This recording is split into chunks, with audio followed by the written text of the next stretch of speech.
আমরা যদি আমাদের ইনস্টল করা ভিএমটাকে ফুল স্ক্রিন নিতে চাই, দেখবো যে ভিএমটা পুরোপুরি ইনস্টল হচ্ছে, ফুল স্ক্রিনে আসছে না।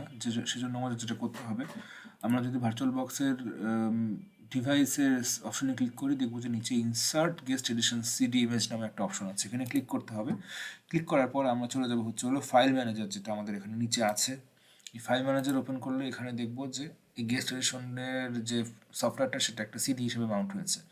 এখানে ইজেক্ট করার অপশন আছে, দেখা যাবে। তো এখানে আমাকে ডাইরেক্ট ইনস্টলেশনের অপশন দেওয়া নেই।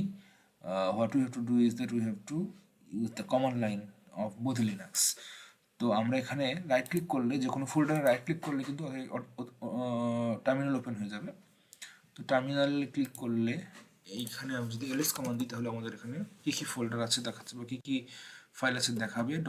এখন যেহেতু আমাকে ভার্চুয়াল বক্সের গেস্ট এডিশন ইউজ করতে হবে, তো যেহেতু ইনস্টলের ব্যাপার, তাই আমাদের সুপার ইউজার মোডে আসতে হবে। তাই সুডো হচ্ছে সুপার ইউজার বা ইউজার সুইচ করে স্ল্যাশ এইখানে VBox Linux editions dot run, VBox Linux edition dot রানে ক্লিক করলে পাসওয়ার্ড দিচ্ছি।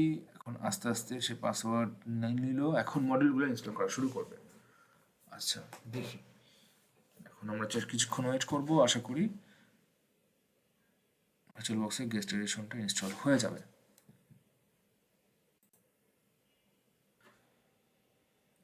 ইনস্টলেশন হয়ে গেছে। এখন একবার সিস্টেমটাকে রিবুট করব, জাস্ট কমান্ড লাইনে যেহেতু আছি অলরেডি, জাস্ট রিবুট কমান্ড দিলেই আমার ভার্চুয়াল মেশিনটা রিবুট হয়ে গেল।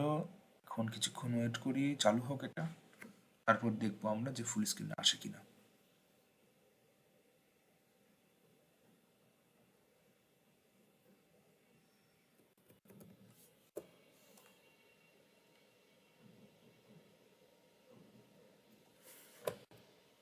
কন্ট্রোল এফ ক্লিক করলাম, আমার ভার্চুয়াল মেশিন ফুল স্ক্রিনে চলে আসছে। This is the part. আমাদের এতটুকু হয়ে গেল যে আমরা কিভাবে আমাদের মেশিনে লিনাক্স ইউজ করব, এবং এই লিনাক্স যেটা বোধ লিনাক্স, সেটা কিন্তু 1 GB র্যামে চলছে।